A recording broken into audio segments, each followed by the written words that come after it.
guys, and welcome to the Veiled Reckoning. Did I tell you I'd get better? Didn't I make that promise to you guys? I said, look, you're worth it. It was a lot of extra work, I'm not gonna lie. I've been putting in a lot of time and effort into trying to make this channel like an actual channel. Because originally I just got on my camera and started ranting and raving. And now I'm like, well, they deserve a little professionalism. They gave me their subscription.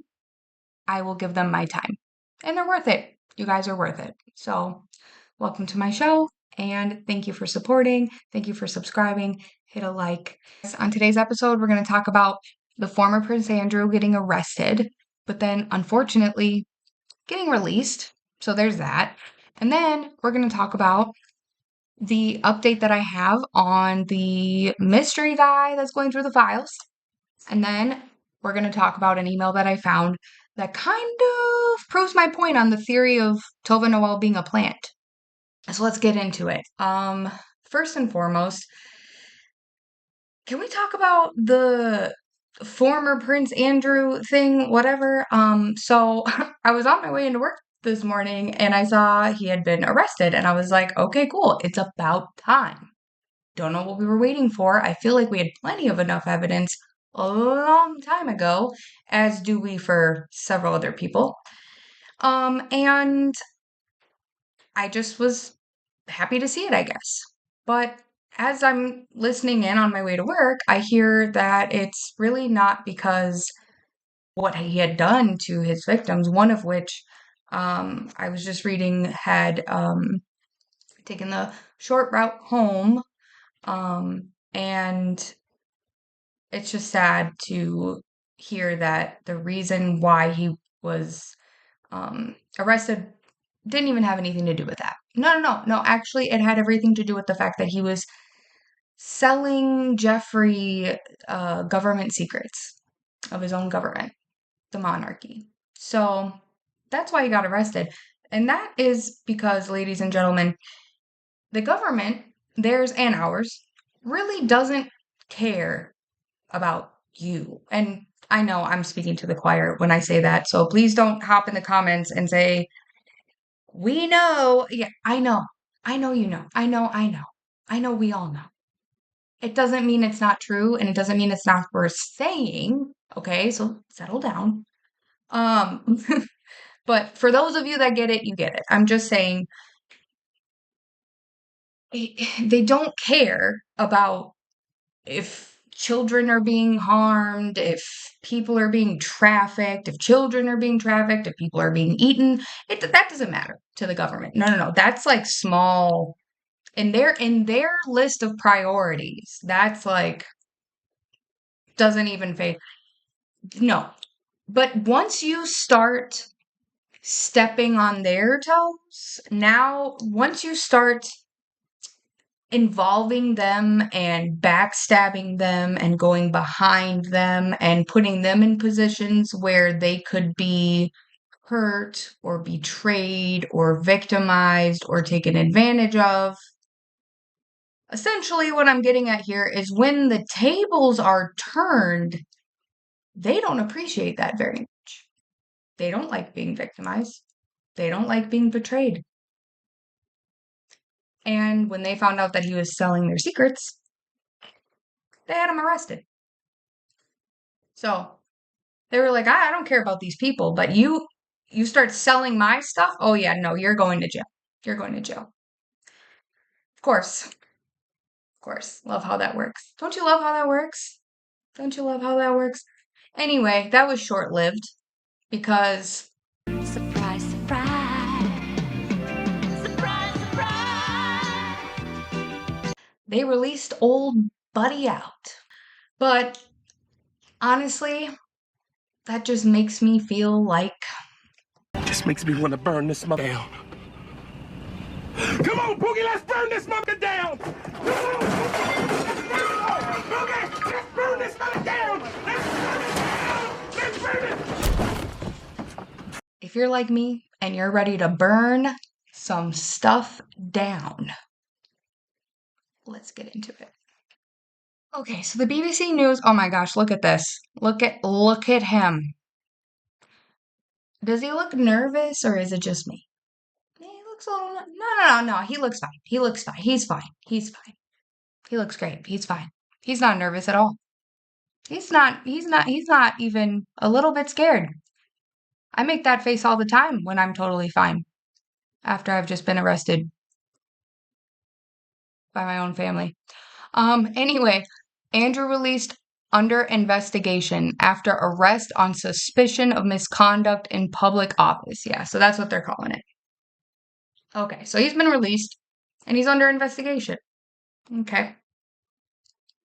After the BBC broke the news of Andrew's arrest, the force issued a statement this morning saying they had taken a man in his 60s into custody and properties in Berkshire and Norfolk were being searched. Okay, so his properties are being searched. Cool. Wonder if he knew he was going to be arrested. I wonder that. I mean, I don't know. I just wonder. Andrew has previously denied wrongdoing in relation to Epstein. Okay. He is not responding to the BBC's request for comment on any of the specific allegations in relation to the release of millions of Epstein files in January.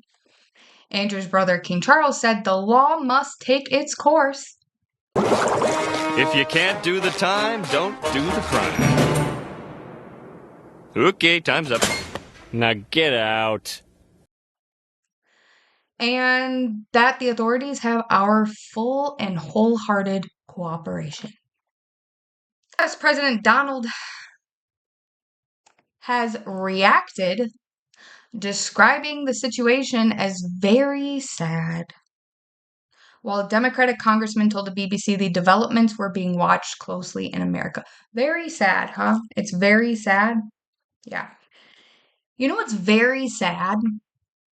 You know what's very sad is the fact that one of his victims actually isn't here anymore. It's sad. That's what's sad. That is what's sad.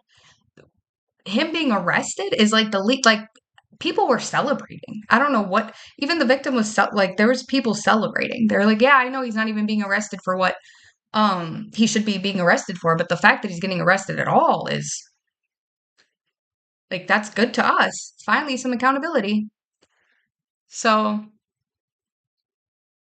that's what's sad. Thank you very much.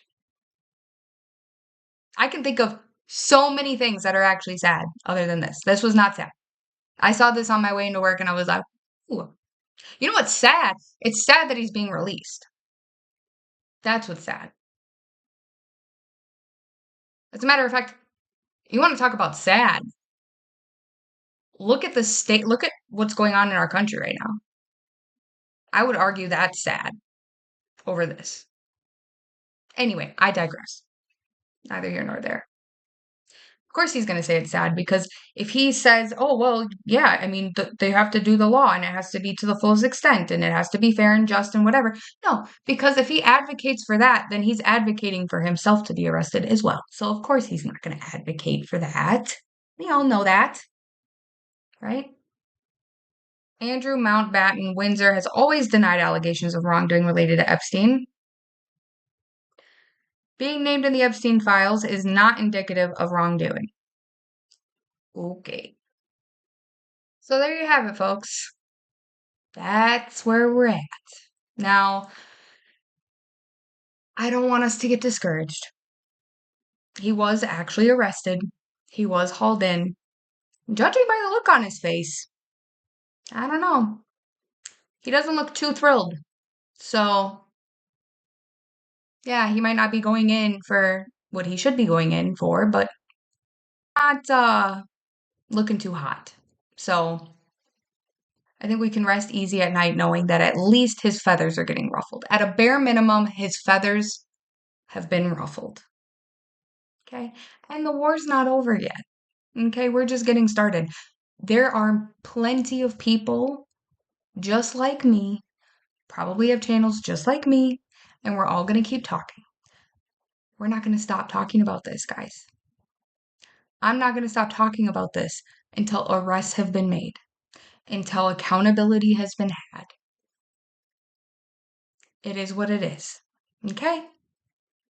Thank you. Like Candace said, Like the way Candace feels about being sued by TPUSA, saying that you would have better luck suing the Sun than to get her to stop talking about the Charlie Kirk thing. That's how I feel about this.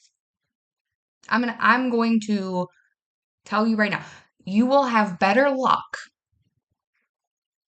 either suing the Sun or getting the Sun to stop talking about it than you will have of me just not talking about it anymore. I will, even if I didn't have subscribers, that's what you're not understanding.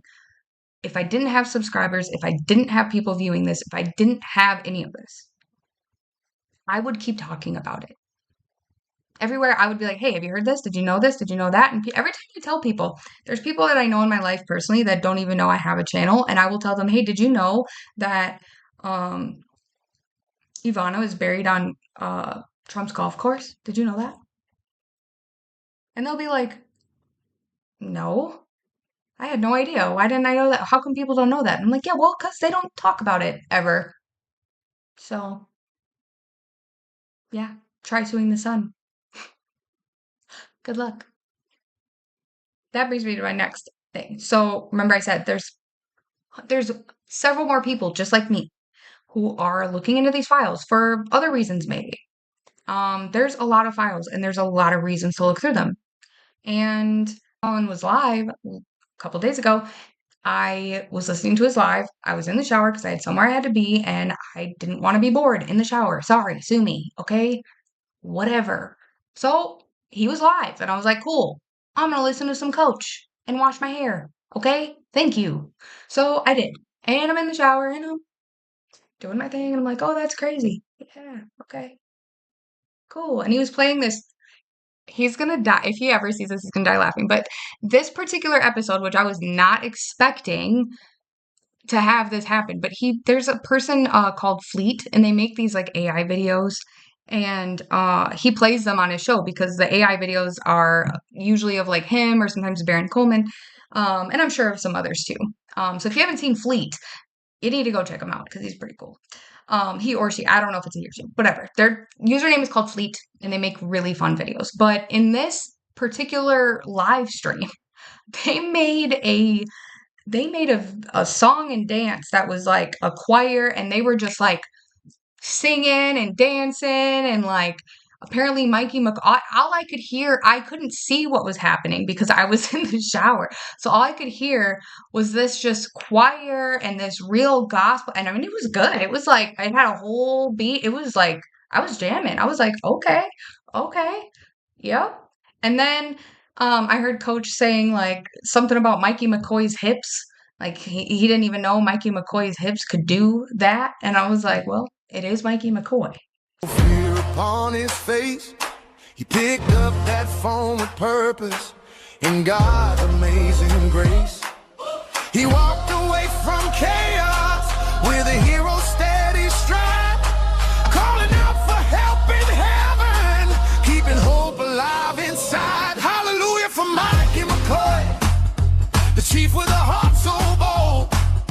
He handled the storm like a lion in the story that's been told, walking away from the darkness into the light of the Lord, a hero in the making, praising God with one accord, singing loud, brothers and sisters, for the man who didn't break. Mighty faith is our salvation. So I wasn't surprised. And then right after that, I hear him, I'm go back to doing my stuff, and I hear him say something about there's this person, he doesn't know who it is, but he's been looking through the files, and if anybody's willing to help. And I just was like, so I'm like washing my hair and I'm like listening to this, and I was like I flew out of the shower. I was like, oh my gosh, there is somebody else out here that is exhausted going through these files just like me and needs help just like I do. Like, oh my God.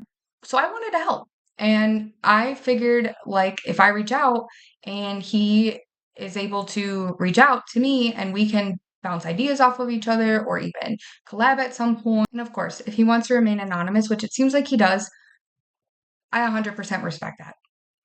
As I've stated before, I originally wanted to remain completely anonymous as well. And for a big part, I am. I don't even use my real name on my channel. So, one thing I know that potentially could be an offer is that, like, maybe he finds things and I present it and I'll say, this is what he brought me. And I feel like you guys should know this, and I'll share it. And that's one way that we can work together.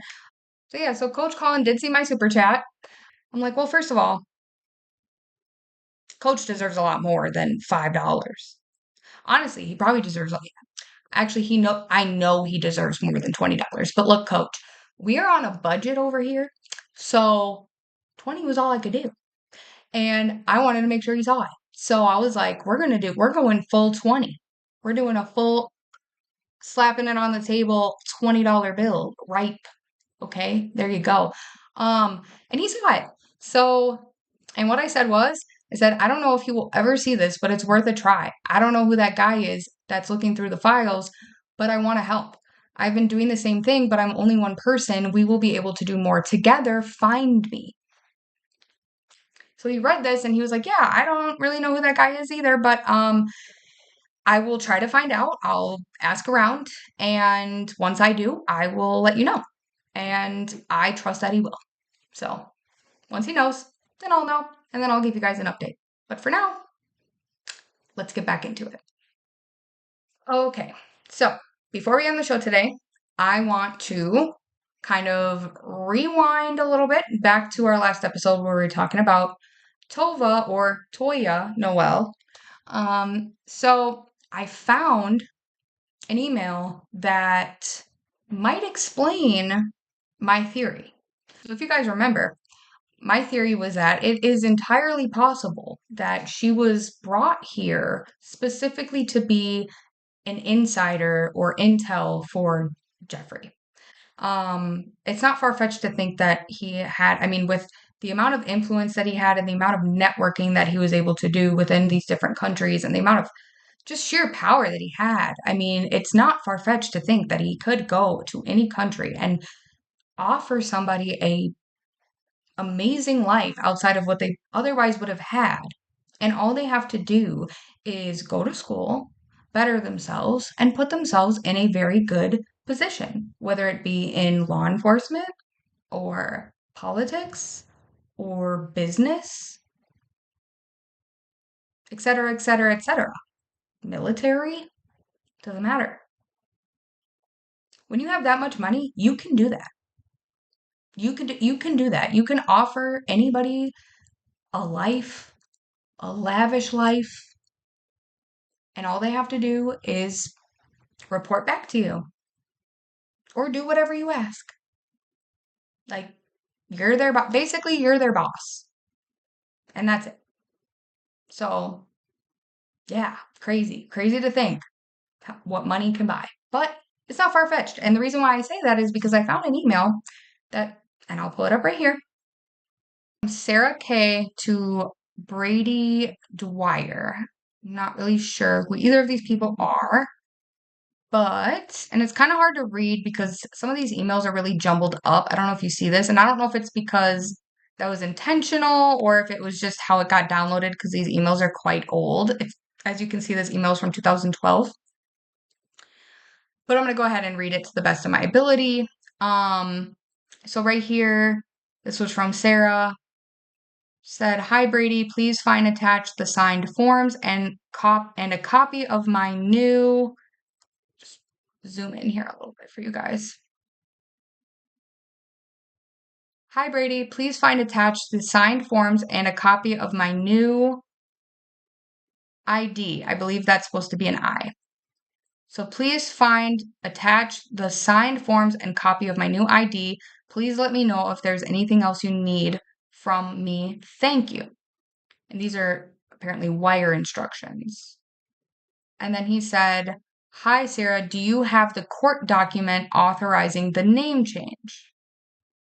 And then Sarah said, "I changed my name on my own common law method,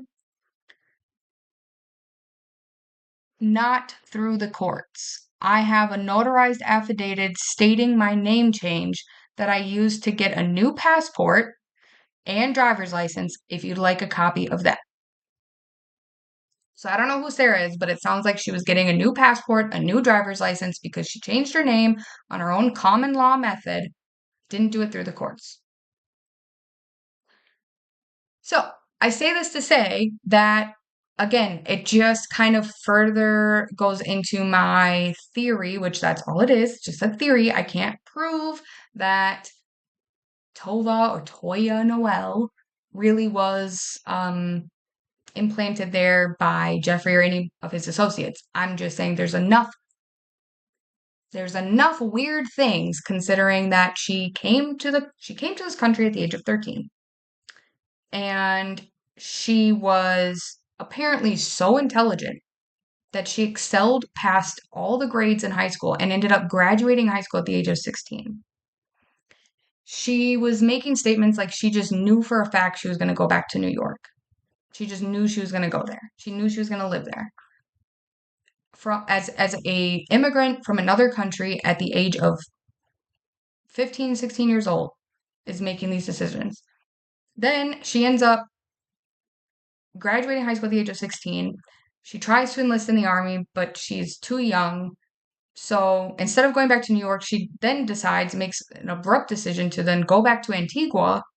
For what reason, we don't know. And then she comes back to the United States again, ends up getting married, changes her name, and then joins the military. Then she's in the military for some time. And then there's a very brief period where we don't know where she's at between the time she's done with the military and, oh, wait, she also worked for the post office. I don't know if I told you guys this last time, but she worked for the United States Post Office as well, right after the military. So she seems to keep finding herself in these government positions, whether it be the military, the post office, or a correctional officer. She also tried to apply to whether she actually worked there or not, I don't believe so. She didn't say so in her statement that she ever worked at those places, but she did apply multiple times to different police agencies like the New York Police Department, etc. Until she ultimately did land up at the prison where Jeffrey was staying at in New York. And that was then, I think she was there for like a year.